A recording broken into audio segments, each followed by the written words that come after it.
don't ever miss. We're better, at least as good as the United States Postal Service. But it's mostly because we all live in town, so thank you for its mission is, the lab's mission is to raise awareness and create innovation in Chester County, Westchester, Chester County, southeastern PA.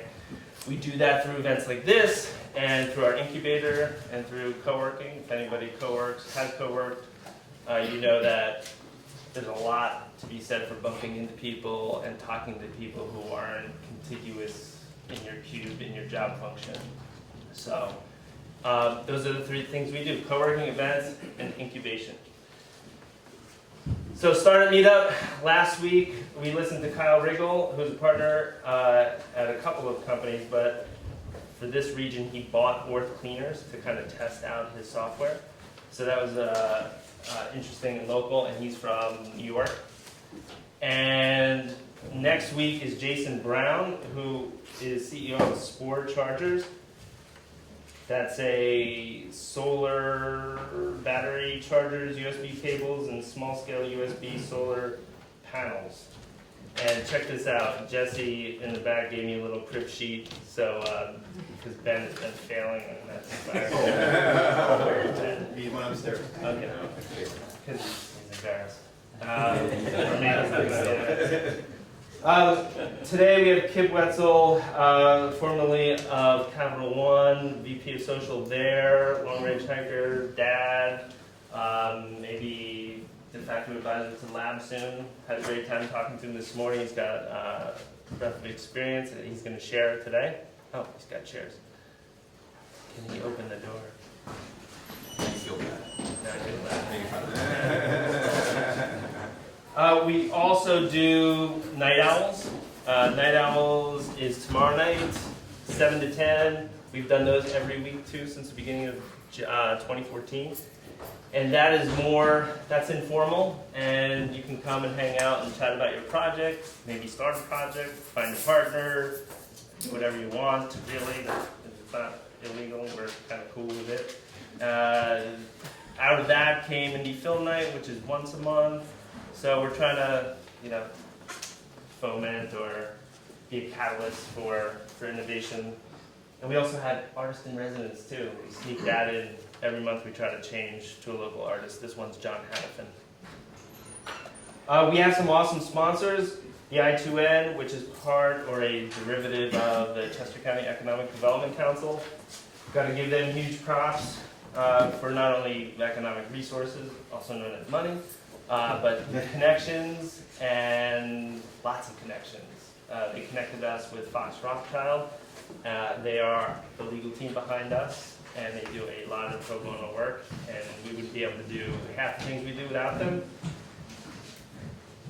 They also introduced us to Brendan's Furniture. We got some awesome furniture, so it wasn't looking like the Salvation Army, and we appreciate that. And the Hankin Group is a real estate company that runs the ICE wet lab co-working space for chemists, that kind of thing. So the Goshen Group, PJ Velosky is here. He runs a local tech staffing firm, and he's super local oriented. So we're happy to have PJ and his team on as partners. Igniter TV is Sean Dominski. Are you going to change your name to that one word, Igniter TV, like yes, all the famous artists? Sean does the live streaming. This is live streaming to YouTube. The whole thing is recorded. We have almost all of the startup meetups on our YouTube channel. Mike from 23 North does the vignettes that you see. So he's shooting video right now. And Jaron in the back is taking photos. So if you see any of this content move through your social streams and you want to share it, we'd appreciate that. Pancake Ocean. Point.io actually. We consider them a partner. Andrew Schwab, the founder of Point.io and an advisor, is in the back. If you want to talk to him, he's always full of awesome advice. And they partnered with our first startup in our incubator called Airshare. So one other announcement before we turn over to Kip. We are making some strategic moves at Walnut Street Labs.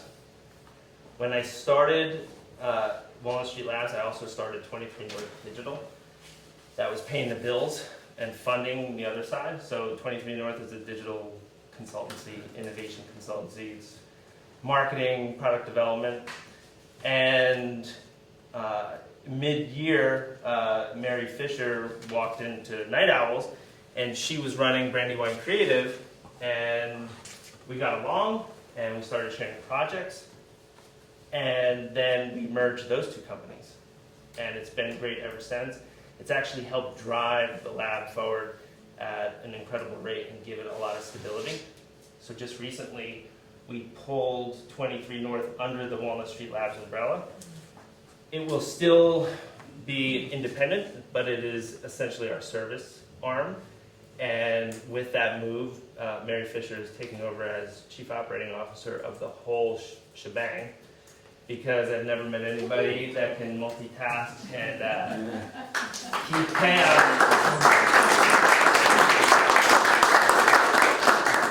So Mary and I decided to do the combo of 23 North and Brandywine Creative pretty fast. And that's a reflection of sometimes you meet somebody and you know they're a good fit. And so that goes with this current merger too. And we're going to be announcing some other exciting things over the next couple of weeks, so please come back for those news updates. And Marion, I don't know if you want to say anything. Well, from the moment I walked in here, it was just magic. I've said that to so many people. I came in on a Night Owls because I said, what are they doing in there anyway? And as soon as I walked in, I was like, wow, this place is cool. They're talking about coding and design and marketing and just stuff exploding out of people's idea heads. So I thought, maybe I'll start co-working. Chris said, yeah, come on in and start co-working. Next thing you know, I was like, we should just merge. We should just bring our businesses. I shut down a business after 18 years. I have 4 kids at home. Just dove in, feet first, head first, not knowing where I was going, what I was doing. Hit it off, and it's been a wild, fun ride. So I'm psyched. Yeah, Very psyched so for what's going me on. too. So thanks a lot and listening to all that, and I really appreciate the new faces. And this is our 4th in a row where the crowd is this big. It's insane. So Kip, it's up to you to kind of take over here and share some stories. Let's give him a round of applause. We're going to do some content and then Q&A, and I know Kip is really down with being interrupted to jump into Q&A, so thanks for coming. Yeah, great crowd. I thought I'd be speaking to 2 people who wanted to hear from a dirty hippie who hiked for a while. But more than anything, I'm flattered to be here and to be thought of working with Ben and Chris and meeting Mary this morning. It's a killer community you have here, and I'm honored to be a part of it. As Chris said, I hope you guys will just raise your hands, interrupt me, throw in a question, call my bluff on hiking. My brother-in-law thinks I actually lived in a hotel room for 6 months and grew a beard and watched TNT movies and just drank a lot of beer. So I've gotten it from all corners. So there's a lot of press right now about the Pacific Crest Trail, this movie called Wild with Reese Witherspoon. The first thing I'll tell you, as you see some pictures going through, nobody looks like Reese Witherspoon on the trail. Nobody smells like, and I don't know who her male counterparts are, I haven't seen the movie. Nobody looks like anyone from Hollywood when you're on the trail. But I was working with my friend Denny, who's here in the audience somewhere. There's Denny. And he said, tell this story. And I don't talk about this hike very often because it's a big undertaking and it's a big story. And cramming 3,000 miles into 30 minutes is going to be challenging. But what Denny challenged me to do was to draw parallels between what I took away from this time in the woods, this time with 2 very close friends, a group of 3, and draw parallels to my day-to-day work in technology and big brands and big businesses. So, and I should thank Ben because he was nice enough to take this picture off the web without asking me. So I'm actually shaven. I think I've bathed that day. A bit about me though. I've spent most of my career in big brands.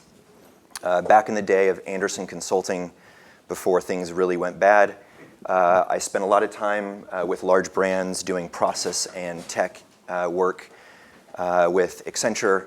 Like every burned out consultant, I quickly got out after 8 years and went and joined my client at Comcast. So if you guys want to chat about Comcast afterwards, I'll be available. I spent 10 years downtown there, and have most recently spent 2 years at Capital One, a bank that I think really is embodying a lot of this lean-in transformation, a traditional business, an established industry, and really rethinking how we can change how people interact with mobile, with web, with actually thinking about the needs of customers and consumers. So I've been lucky to work with big brands and a lot of small technology companies throughout my career, I think holistically thinking about the customer more than anything.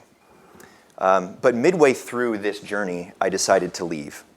And I dropped it all and I quit, and much to the chagrin of my Catholic mother, didn't get a paycheck for a really long time. And so what I'm going to talk to you about today is I wrote down 10 big things. 10 big things that I lean on every day, every week, every year in my life as I navigate the challenges and the opportunities of technology and innovation for companies.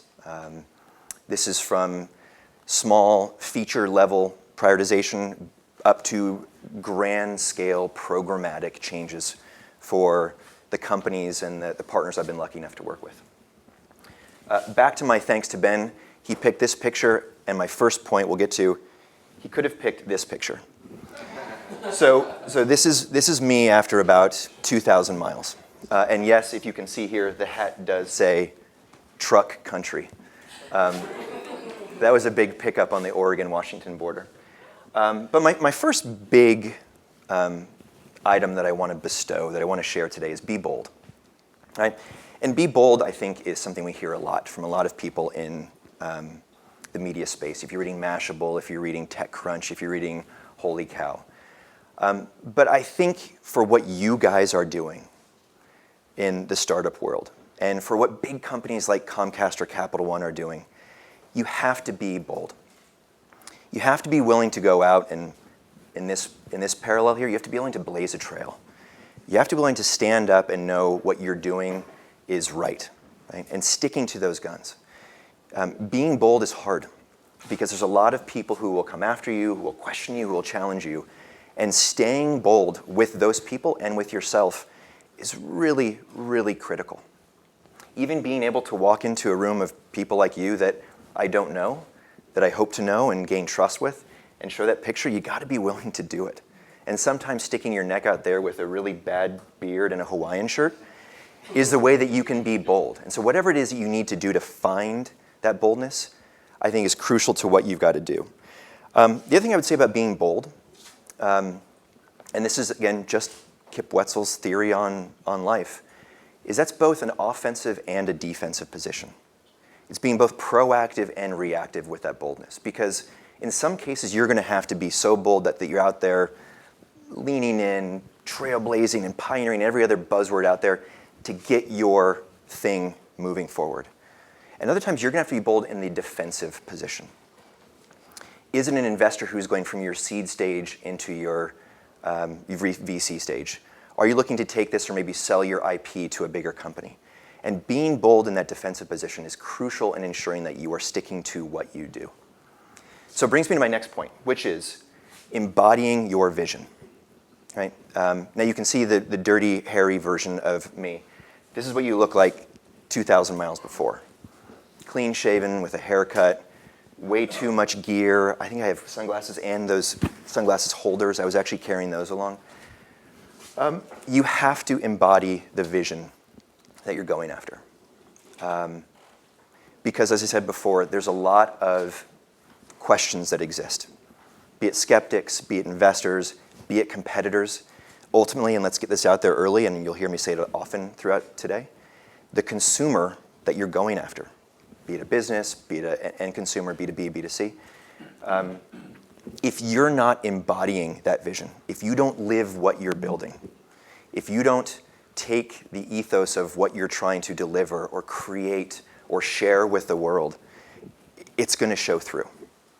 So the story I'll give to you on this, none of us were married at the time. And maybe I'll give you names. This is Ryan, this is EK, and this is me, Kip. None of us were married. Now we're all married with way too many kids. The only people that we had to really sell our vision to were our mothers. Because it was our mothers who were saying, you can't do it, you have to get a paycheck, what are you going to do if you break your leg, you don't have health insurance. But we embodied our vision.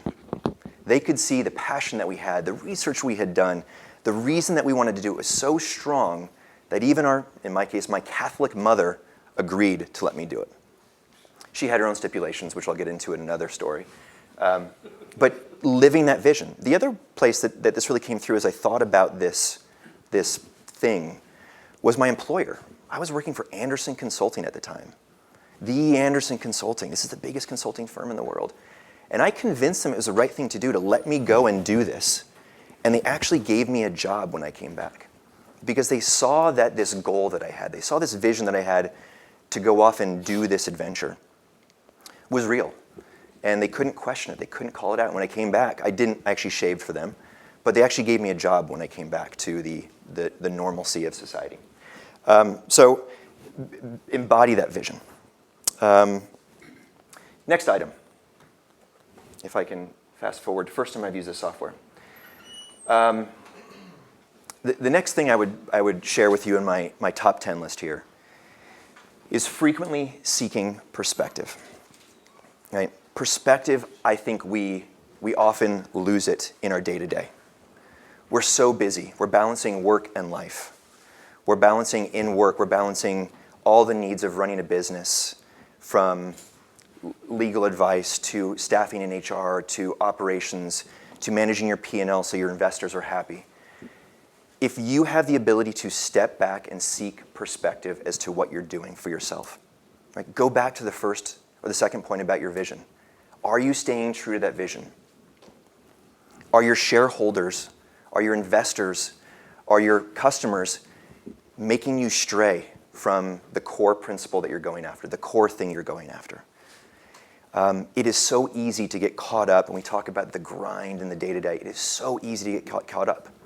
And if you don't seek that perspective for yourself, and the other thing that I noted, I think as I thought about this, is seeking perspective from others. Talking to your employees. Are we staying true? Are we doing what we set out to do? Have we sold out? Seeking that perspective is crucial in achieving that goal, in going after that vision. And I chose this picture for a reason. Because we had a 2,700-mile walk. We lived in the woods for about 6 months. But on this sign, and I hadn't noticed this before until I was combing through my pictures, and by the way, this is all pre-digital, so everything is scanned and a little bit grainy, so apologies for everyone who's a really hardcore technologist here. But this picture jumped out at me. I had never noticed this before. We still had 1,200 miles to go, but we had walked over 1,400 miles. And somewhere in the thick of our next water source, making sure a black bear didn't attack us, watching out for rattlesnakes, maybe we lost the fact that we already hiked 1,400 miles, that we were over halfway. And it took me over 15 years to get perspective with this picture of like, wow, here's 3 kids that grew up together in Portland, Oregon, and we'd made it halfway. So seeking perspective for yourself and from others, I think is a crucial piece. The other thing that I would put on this in perspective that I don't think that we, and I'm not self-deflecting on any of you here because I don't know you well enough, is seeking perspective in terms of what you've accomplished, right?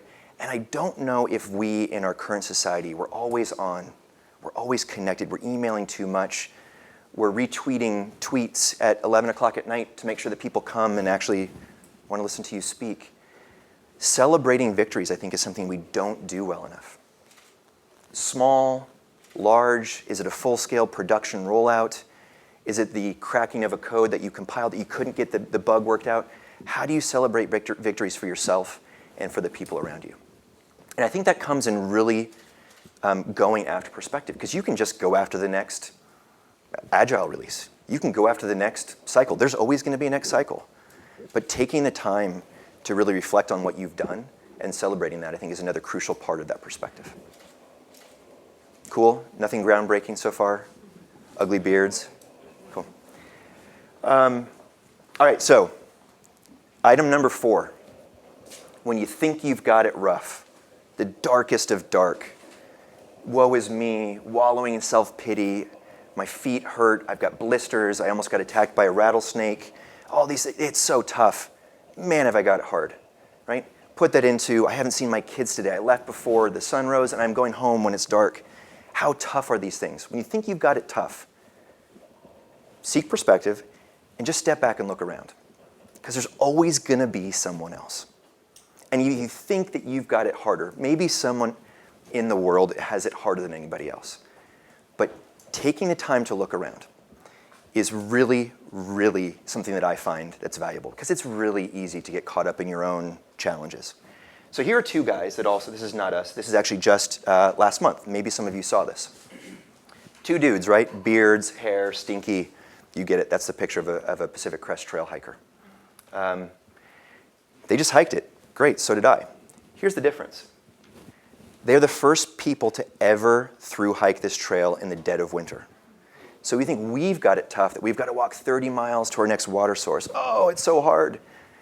They have to walk to that same water source, cut a hole in the lake, put snow into a stove, boil it to actually just get water. So these guys are like gods now. They've set a new standard. So when you think you've got it tough, just remember the guys who are hiking with their skis and full skins and trekking boots over this pass just to be able to eat food and get water. So in our world, be it startup, be it big brands, there's always going to be another group out there that's working as hard or equally as hard. There's your sister organization. If you're a developer, you've got your QA organization that can't do anything until you give them the code. So if it's late and you're tired, guess what? Your unit testers and your QA testers and ultimately your product managers or UAT, they're waiting on you. They've got a late night ahead of you. So finding that perspective and looking around you, I think, is something that I try to do more often when I think I've got it rough. And you think it's really, really rough, the darkest of days, it'll never get light again. Show of hands, has anyone ever heard of the KISS theory? Okay. KISS means keep it simple, stupid. Okay? So I don't talk about the trail a lot, because people sort of go, whoa, you hiked, you did this thing. I actually, from the same article that came about these 2 guys, never knew this. New York Times quoted that fewer people have hiked the Pacific Crest Trail than have summited Everest in the world. So now I feel better about myself. I don't know if I should, but I don't think about it that way. I got lucky to some regard. Now, were we prepared? Yes. Did we do our research? Yes. Did we have a vision? Yes. Did we have sub-goals within goals? We did. But ultimately, what did we do? We walked. You can't say it any more simply than what I did for 6 months of my life was I put one foot in front of the other over and over and over again. So when those days are rough, when I'm having a really bad day and just want to go home or just want a beer or just want to go hiking, boiling down the simplicity of what we do, be you in legal, be you in HR, be you in development, be you a product manager, whatever that thing is, when you boil it down, what is the simple fact of what you do? Right? Is it putting one foot in front of the other? Is it writing code? I'm not minimizing how hard our jobs can be, but at the end of it, are you just doing the same thing over and over? Can you boil down the simplicity of what you're doing to help you get to the next goal or the next deliverable? So again, another thing that I try to take away from this is I just put one foot in front of the other and did it over and over and over again. I just happened to do it for 2,700 miles. But I apply that to my day-to-day job. The other thing I would say about this too that I really try to do, and I was on a leadership panel at Capital One a few months ago, and someone asked this question of, well, what's the trait you look for most in your future leader, the next generation, or the people you look up to? And I think it's echoed here, and I actually noted this morning in my car, is humility, right? Because I could get up and tell you that I'm the greatest outdoor adventurer. I'm like the guys who are the Sherpas trekking mountain up Everest in K2. I'm not. I'm a dude that lives in the suburbs with you. I have 3 kids and I drive a Volvo. I think the ability to apply humility to your day-to-day really goes a long way. That's in my book. Boiling down that simplicity, because when you walk out and say, I've got the greatest new startup, it's going to blow your mind, and you're going to want to give me your money, you've set a tough standard for anybody who's going to invest or partner or acquire or want to join your team. So even down to this simplicity is, how do you approach that simplicity in thinking about or embodying your work? And that's just a thought. I'm not telling any of you to be less aggressive or less bold in getting your idea out there, but putting that humility in there, thinking about the simplicity of the job, I find to be very helpful as I navigate the chapters of my career. Awkward pause on purpose.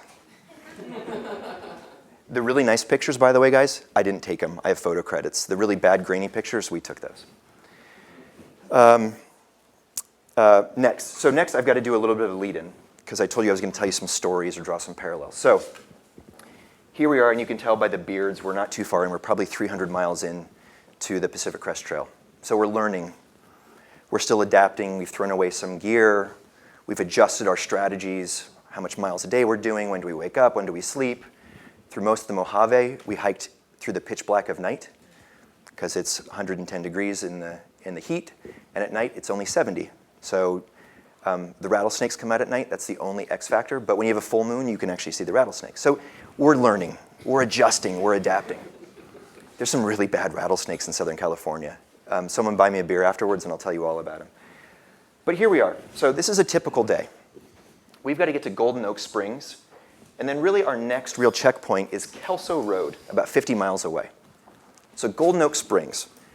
Golden Oak Springs, here's a picture of Golden Oak Springs, if I can get the software to work. Here we go. Now, if you can see it, most of you would say, my gosh, that's a horrible, horrible water source. It's brown. I think that's pollen and leaves, some pretty bad stuff in there. For us, this is gold, because it's reliable water. We can clean it up. We can make it potable. We can drink it. But the crucial part of this is not this beautiful body of water. Go back to the prior. The crucial part of this story is 16 miles to Golden Oak Springs. So to get to Golden Oak Springs, you have to go down a very steep switchback. And we know that the water is at the bottom of this draw, because the water all funnels there. We've got to get water here, because we then have another over a day's worth to walk to get to our next water source. And as we get down, we hear there's movement in the water. So we think there's other hikers, we're going to make friends, we're going to socialize, we're going to laugh, we're going to have tea, it's going to be great. And what do we find at the water? We find a black bear shitting in the water. And it wasn't this black bear. Yeah, this is a nice black bear. So we think we're going to hang out and have chamomile tea and put our feet up. Oh, it's going to be great. And this bear is sitting in that pond, pooping to its heart content. I mean, it is just destroying the place. So, what's the parallel? You guys, all of us in our day-to-day, we are going to have a black bear come and shit in our drinking water. And you've had it. You've got an investor that's making you do something you don't want to do. You've got a colleague that is threatened by your presence and is trying to poach your turf. You've got a lawyer who's telling you can't do that because of COPA laws or privacy policies. Someone is going to shit in your drinking water. You need to drink. You need to put food on the table. You need to deliver. You need to ship code. So, beyond me having the ability to actually and professionally include profanities in my presentation, why do I say this? Right? And this is one that Denny and I laughed about over coffee a month ago. I feel that you have to be able to pivot when you don't know that you're going to have to pivot. You have to adjust to adverse circumstances. If you remember the signpost before, we had another 33 miles to get to water. That's over a day's worth, and we had no water. So what do? You evaluate, you ration, you think. How will you in your day-to-day react? How will you respond? Will it be through angst? Will it be through frustration? Will it be through aggression? Will it be through empathy? Will it be through understanding? I can't tell you that until you know what the circumstance is. But you have to think about what you don't know. The things that will come, the factors that will play, the challenges you will face that you never, ever thought could be happening, because they will happen. So anyway, If nothing else, think about the bear from today. Yeah? A quick question. My name's Lars, Reckless Pharmaceuticals, and did you carry weapons with you on your trip? Lars, great question, and maybe I may think quickly about the parallel to the business world. Always carry mace to staff meetings. Do not carry mace to staff meetings. Lars, it's a great question. We did not carry weapons. Actually, if you go to online forums, it's a big question because we did not, for most reasons, unless you're in people centers, and this is getting too much into no parallel to business, but let me give you some thoughts on bears. Bears look at you and see a two-legged, hairless bear, and they are just as freaked out of you as you are of them. So unless you're in Kings Canyon or Sequoia, or in this area, you're in the Poconos, around Lake Naomi, if you're hiking around the Appalachian Trail here, most bears want nothing to do with you. So we took the gamble that the average snake isn't looking to hurt us, or the average bear has some beef to prove because his cousin got roughed up by some humans. So we chose not to carry weapons. And I'd say the majority of hikers, based on what I would just guess is ethos and sort of moral standards, just choose not to. There are stories. Yeah, Chris. Okay, cool. We can get through this. Next, plan spontaneity. There will be other challenges that you will face, and you may choose to take them on, you may not. This is the Syad Valley Pancake Challenge. So these are 5 pancakes. I think each pancake is 24 fluid ounces. I ate 2. So you don't have to do anything. I feel that the planning to be spontaneous, knowing when you have to take your team out for a beer on St. Patrick's Day, and you guys, when we're done here, I think it's 10 o'clock. It is acceptable to go drinking at 10 o'clock on St. Patrick's Day. Plan for that spontaneity. Did we know we wanted to go make ourselves really, really sick off of eating starch? No. We chose to do it. And that spontaneity, you don't know when it will be time to be spontaneous, but building the plan to be spontaneous, and the oxymoron is very intended for you guys. But the plan spontaneity, I think, is crucial in how you, how I've found success in surviving and maybe thriving in driving technology and innovation through the companies with which I've worked. Next, maybe one of the most important ones, without a team, you're nothing. There's a theory from Guy Kawasaki. If you guys haven't read Guy's books, do so. He's just a good dude. He was the first ever software evangelist for Apple. He learned from Steve Jobs that if you don't hire people that are smarter than you, they called it the bozo explosion. Because if you think that you're alpha and you hire beta and you go all the way down to omega, you're essentially hiring people because you want to always feel like the smartest person. Your team is crucial. I can't think of, outside of like the decathlon, a single presence where the individual is greater than the group or the sum of its parts. And I think and your team may be 2 people. It may be the story we heard from Chris and Mary to start, bringing a focus to your team at all cases, knowing where your strengths lie. I'll tell you this, and if my buddies watch this video afterwards, 2,700 miles. Anybody want to guess how long they allowed me to carry the map over 2,700 miles? 2.7, a little bit more than that. I think I got about 30 miles. I can't navigate. I was lost without my team. But I was an Eagle Scout. I knew how to do resources. I knew how to work with the environment. We had our strengths. The other reason I chose this picture is the face of your team will surely change. If it doesn't, maybe question why your team isn't changing. This is a dude named Hirsch. We were the 3 guys. We picked him up in the Sierras. We were the first group to go through the Sierras that year. This is like chest-deep snow and fording creeks that are coming off the mountains. We needed Hirsch. We knew, and he needed us for that time. The face of your team will change based on, I think, the growth or change of your organization, of the maturity of your product, of your platform, of your service. And without getting too much detail, this is also the father of Ryan. This is John. He's since passed on after a bout of cancer, a few bouts of cancer. He needed this trip, and we needed him at that time to be a part of our journey together.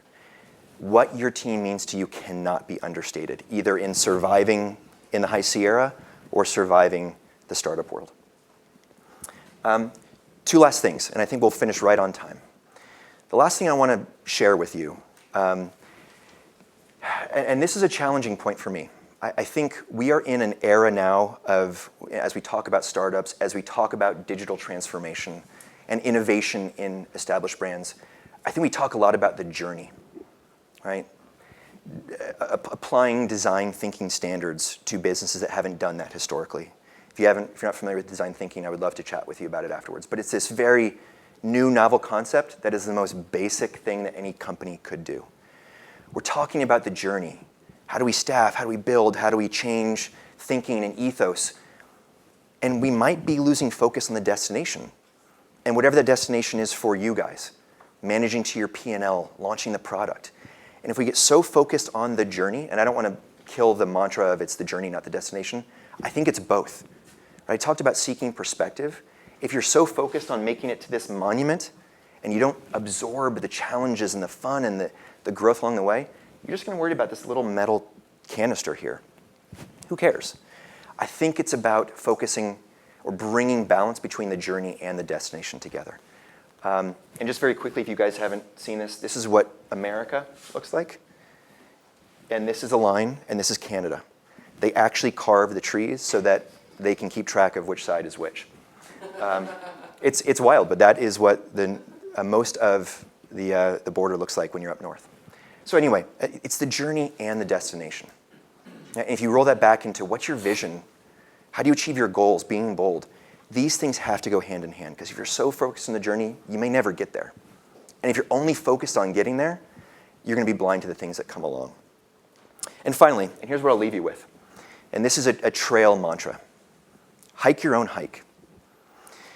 You can read, and this is again really before the internet and forums and inline commenting on Facebook got up with the broader social web. There are a million opinions out there about hiking the Pacific Crest Trail or about starting your startup. If you look at the prior 9 points, being bold, knowing yourself, embodying your vision, focusing on the journey, dealing with the bear and your water source, you need to hike your own hike.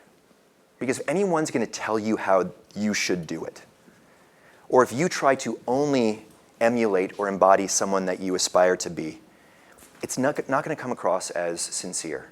And I think ultimately leads to failure, because you're just trying to do what someone else has told you to do. I think it's great to be inspired by people around you. I do it all the time. I have mentors. I ask people for formal mentoring capabilities. But are those guardrails, are those guidelines for me to be successful? I think ultimately, when you tackle this, and you guys more than anyone out there, as you seek to launch, build, deploy your vision, to give consumers, to give businesses the thing that you know is going to be successful, you ultimately have to do it in a way that you will be successful. Hiking your own hike, finding your own ways to navigate to success, I think is crucial. And I try to live by that to ensure that I will learn, I will be prepared. But ultimately, if I know that I've got to do something my way, without breaking down barriers or being too much of a liability, I will do it in that way that I know I'll be successful. So that's sort of my top 10 list. A lot of hiking parallels, a lot of backpacking parallels, some bear parallels, but I hope that you found a couple of things that allow you to embody this and maybe rethink your day-to-day and find success as you embark on this next journey for yourself. So thank you guys for having me.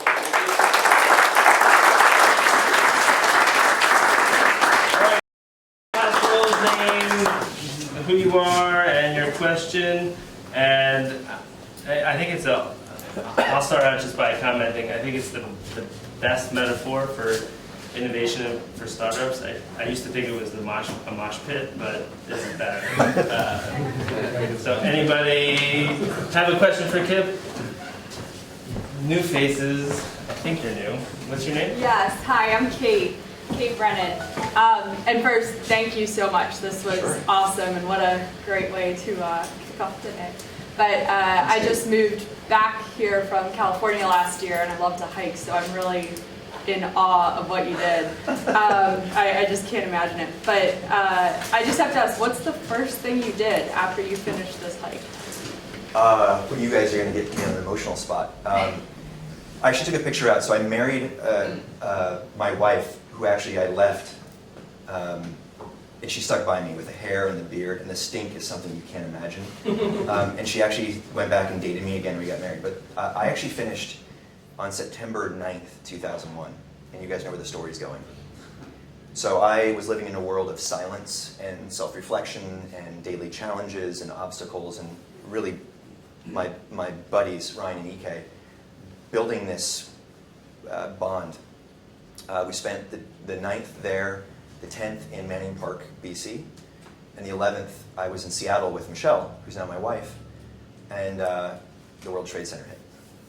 And so I went from a world of adjusting to, and again, maybe I should have put this in here, but it's tough maybe to talk about for me, traffic lights and people and noise, just noise. You forget ambient noise is really hard to adjust to, and my world basically stopped working when I came. That was the first thing I came back to. So the first thing was finding Michelle, and the second thing was trying to put some reasoning to what was happening in the world. So it was hard. Look, I'll tell you guys, and now I guess I'm telling the world, I cried for hours. And I'd stop crying, and I'd cry again. I had no idea what was going on. And most of us did. But I was living in a world of just survival and kind of self-reflection. And I came back to that. So, Kate, great starting question. Thanks for that. But I didn't mean to drum that one up. Yeah. Ray Sarnacki, I'm an advisor here at the lab. Did you drink the water? I did. We didn't, on that one, I think we had to drink that water. Because it was so far to our next water source. There's some really weird stretches where you have to go for 30, 40, 50 miles sometimes, and you have to plan. Well, we didn't plan on this one because we knew we had Golden Oak Springs. So I think we actually slept there, surrounded by bear tracks, let the bad stuff pass out, we're thirsty overnight, and then we filtered the next morning and boiled the next morning. So that's the way we overcame that. That was pre-cell phone? Couldn't text your mom and be like, can you phone me? No, but what's funny is one of the stipulations of the mothers was, do you guys remember, oh shoot, it was an old Anderson investment, the early days of global satellite phones? Yeah. Yes. What was the company? Iridium. My buddy, EK, his stipulation was you better carry a phone. And cell technology just really wasn't there. His dad went out and bought an Iridium phone. We used it to call our moms on their birthdays. That was it. So we're in the middle of nowhere, like, hey mom, happy birthday. So we didn't carry him, but we EK, I think will hate me for telling it, but we did carry it, and we were sort of the laughing stock of the hiking community. We got to call our moms, so we looked good on birthdays. That's good. I apologize for being a bit late. My name is Janelle Snyder, and I am day 2 in business with my new law firm. Congratulations. Thank you. I did the pilgrimage, the Camino de Santiago. Nice. So I'm really responding to what I did see of your presentation. Great. And I'm wondering, you talk about finding mentors. How do you approach them? How do you find them? And is it formal, or does formal scare people away versus just making it? No, it's a great question. So it's funny. Again, my own journey, and again, I would love maybe to open this up to you guys to see how you would answer Janelle's question. I got out of having a mentor for a long time. I got into social media in the early days, and I was in Austin 2009, and this thing Twitter came. It was just rad. It was so cool, and everything was new, and I sort of had to be on this leading edge. And I got away from mentors because I had to learn my own thing, right? Facebook beyond just brand marketing, right? What about Facebook for engagement and sentiment analysis and customer servicing? Wow, what a novel concept for a company like Comcast. And I got away from mentors. And until I went to Capital One, where it was really encouraged, I went back and I found a guy who is no longer at Capital One. He's at a Spanish bank. And I walked right up and I was like, look, I think I said, you love really strong espresso like I do. Would you mentor me? And he was like, I've never had a better solicitation for a mentorship. Like, you love coffee, I love coffee, let's do this. And we still keep in touch. I Skyped with him a few weeks ago, and I think we get fearful of asking because you think the person might say, I'm too busy and I've got my kids and boy. And I found recently, having just done it in the last couple of years, that it's really about if you don't ask, the answer is always going to be no. And I think a lot of people would be ready to and receptive to, but if they're not asked, the answer is always going to be no. So look, having just done it recently and had that same trepidation, asking was almost cathartic. I'm like, wow, cool, people want to help me. So I'm pretty blunt about it. So. Good question. I saw another hand. Kyle Leonard, how are you? Hey, Kyle. My question was about mentoring as well, as far as, how do you go about finding one, or do you have more than one? Do you go outside of the family? How often do you talk to them? How do you really choose one that kind of fits with your style and what you do? Yeah. Well, and again, maybe at the end of the formal Q&A, we could actually have a roundtable, as I was saying to Janelle's question. I asked this gentleman because I trust him, right? I did find him to be a humble leader, right? He's a sharp dude who's got tons of success. And I enjoyed his approach to work. I enjoyed his mindset in thinking about problem solving and partnership, relationship management.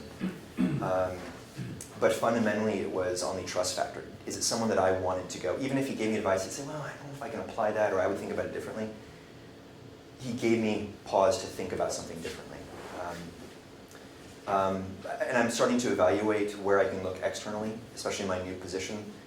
I think you guys actually have a resource here with what Chris is leading to have access to mentors either at a peer level, non-competitive peer level, or at a senior level. I think Walnut Street is a great resource to be looking for mentors where you don't have to go out with the sole mission of looking for a mentor, but if you find someone with that third, fourth, fifth conversation that you find that natural inclination to align with them or to want to speak more with them, it's a really, this to me would be a great resource to do that. Or even asking Chris, like, hey, do you know someone that can help me here, here, and here? I get sweaty palms and these things. I'm really nervous to tackle these things. Chris, who could you advise that could help me with those? I can just share a quick anecdote. When I was thinking about launching this space, I had in the back of my mind, I saw a presentation that Andrew Schwab did. Someone had forwarded it to me. And I stalked him on LinkedIn. I said, hey, would you meet me for lunch? I'm thinking of doing this. Kind of knew about him. And I was really forthright. I was like, what do you think I should do? You think I should do this? And he's like, I think you should. And I said, well, will you be an advisor? He's like, well, we'll see. I ended up going and signing the lease and jumping in, and we've just developed a relationship. So if you have an instinct for somebody, it's kind of like dating. You just you get to meet somebody, and it's an exchange. But I really think Chris, Ben, and the whole team here would be a great way to think about.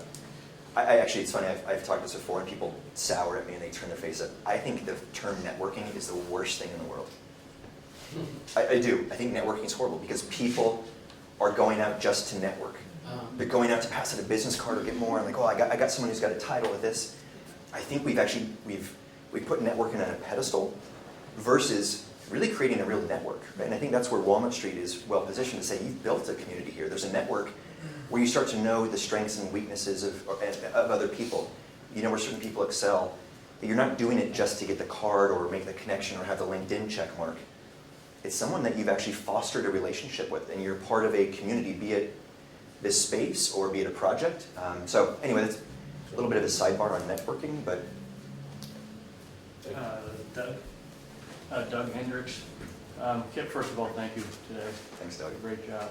And just to follow up, everything that was said about mentoring, I thought was well said, and I've done a ton of it myself, and my comment would be the observation of somebody for a period of time is important. Getting comments from other people are important, but to take the role of a mentor or to seek a mentor involves tremendous trust, and you're basically putting your trust in that person.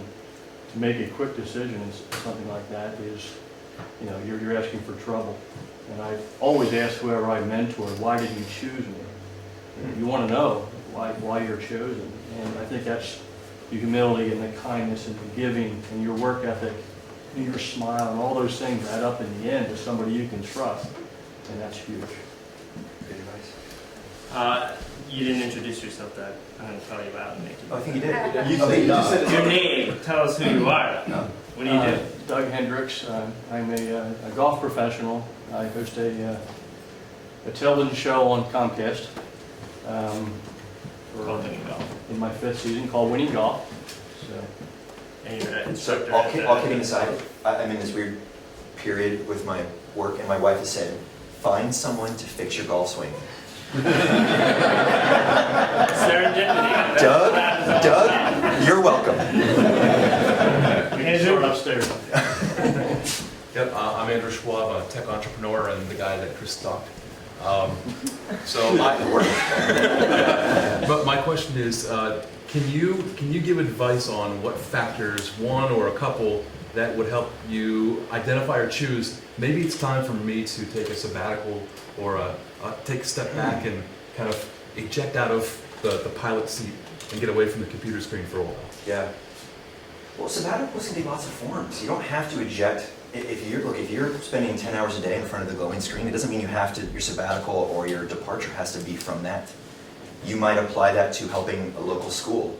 I'm going to call it Denny, I think, for the third time. Denny's doing some killer stuff for some schools in Wilmington, where it's still about tech and entrepreneurship, but he's doing it by investing into his community. The parallel to this adventure was, I told myself no for months. And it was I think I'd just gotten promoted from analyst to consultant at Anderson, so I was so big and important. I had a car, like I was cool. I had a car. I got a paycheck, and so I fought it. And it took working with Ryan and Ike, follow-up phone calls and emails. They harassed me over email. It took knowing for myself that it was the right time to do it. I've also had a few other situations in my life where things have come up. You're going to laugh, but even putting together, this is going to sound so lame. Don't judge me as an old former consultant. Putting together a balanced scorecard for yourself, right? What are the things that make you happy? Rate them from 1 to 10. What are things that make you miserable? 1 to 10. And if there's that thing that you might want to do, investing in a school, going for a hike, getting your teaching certificate, rate those same criteria from 1 to 10. And look, take a scientific method approach and see if you're telling yourself. I had a gentleman who wants to hike the Appalachian Trail. He actually is a framer in my neighborhood. He does picture framing. And I was framing a map of the PCT. It's just one of my little things I've done to reflect on this journey. And he said, dude, will you tell me how to do it? And I said, no, this is up to you. I can tell you about lightweight hiking and cutting toothbrush handles off to save weight, and you're actually supposed to cut the zipper pulls off to save weight. It gets really crazy. But what we talked about was he had a girlfriend who may become a fiance. He had the opportunity maybe to buy into this business as a partner. And I said, look, Andy, you have to make this decision. So finding that criterion or those criteria that are most important for your happiness or whatever you define as success. Is it saving for retirement, paying off student loans, launching your product? It sounds lame, but I think sometimes that balanced scorecard approach to thinking about how do you take the subjective and make it objective, how do you take the qualitative, what feels qualitative, and try to make it quantitative, can actually be helpful. And then also, should I do it? Seeking advice, sometimes from neutral parties, because my buddies have been like, yeah, quit. Quit and grow a beard. Dude, it's going to be awesome. But my partner at Accenture would have said, no, you need to get a promotion, you need to fulfill these objective course criteria. So finding the objective, to Chris's story, like that's another great way to think about what would someone who has no vested interest in you say about your situation? PJ, we'll do rapid fire questions. Rapid fire answers. PJ Golaski, Principal Negotiator. As a guy that's gone on a few journeys in my day as well, I'm just wondering from your perspective, like I know personally, I'm jonesing for my next journey, but I'm a married family guy now too with kids, so it's kind of hard to do. I'm just wondering what your next journey is. Do you have one in your mind? I'd love to do Kilimanjaro, but I need my kids to be able, I think we need dengue shots for that one, and my son is too little to get dengue fever shots. So you have to hit a threshold. So I want to do Kilimanjaro because I could walk it with my family outside of altitude sickness. I think it's also like maybe there's a weird parallel here. Find what you can do now. Pick up a new skill, be it paddle boarding. The Appalachian Trail goes right through here. There's a 4-state challenge on the AT, hitting 4 states in one day. it's 49.5 miles. So there you go, PJ. I'm an urban backpacker though. Urban backpacker. I've never hit the trail. Outward Bound. Check out Outward Bound, Philly. Their whole course fair is all about urban Oh, wow. jungle exploration. Oh, yeah. Outward Bound, Philly, and they're in Wilmington too. Yeah. Okay, Jim. And Jim Lochner, ITAG, the IT partnership. Team of 3. Most people say 3 is not a good number, and I know it sounds like you were the third one on. How do you pick your team? Here I was picked, but these are childhood friends. It wasn't about picking who was first, second, third. It was like we knew we could do it together. Quick answer. Look, I think you have to be willing to take that bozo explosion theory and realize what you need for yourself to be more successful. Taking yourself out of the equation. And sometimes you might be bringing on someone that doesn't quite fit the exact mindset or mentality or approach that you take. I think it's also being really objective, maybe in that second time I'm saying balanced scorecard. Clearly defining what you need with the justification as to why. So is the skill that you need developers to actually get your IP built and launched and into a prototype so you can get investors? Or is it that you've got a prototype that you built with some busted code and you need to actually get someone who's a lawyer to prove that you can get it there? So it's understanding what your needs are. I do think we get caught in a little bit of the hubris of hiring the snapshot of ourselves. So trying to look more objectively rather than at a mirrored image of yourself. But on this, it's totally different, I think. all right, Denny, last question. Hey, okay. Hi, Denny Brandt. I'm a product manager at a local startup called Movement. Kip, my question for you is about this one step at a time on the journey. Is there anything you can share about what you learned about how you kept taking one step after another? You had a clear goal, but there must have been times where you're in between mile markers and you're thinking, like, are we still going the right way? Like, what did you learn about that step-by-step approach? What comes to mind, it's a great question. I've never really thought about that. I would say it's trusting your instincts. Maybe it goes back to the being bold and sticking to who you are and hiking your own hike. I think you've got to trust your instincts. And when you're a group of 3, it's not just your instincts, but trusting the instincts of the people around you too. For us, in this case, it may not be the same metaphor, it's the physical and the mental. Because sometimes, and I took pictures out, your feet look like cheeseburgers. I mean, they are disgusting. And there's some days where you physically almost can't put one foot forward. We had the struggle, this is tipping point where your feet become so numb that you then can walk, no problem. But that takes about 500-600 miles to get to that point. So I think it's trusting your instincts from both the physical and the, call it emotional, call it psychological, call it sociological, in this case 3, because you've got to be able to gauge the other 2 people around you. We knew that some days if someone said, look, I'm not going anymore today, we would sometimes set up camp in the middle of the trail. Because there's nowhere else to sleep. You're in the middle of the Sierra or the San Gabriels, and it is a 30-degree angle, and there's sharp roll on both sides, and we would just sleep on the little brown dusty ribbon that was going through.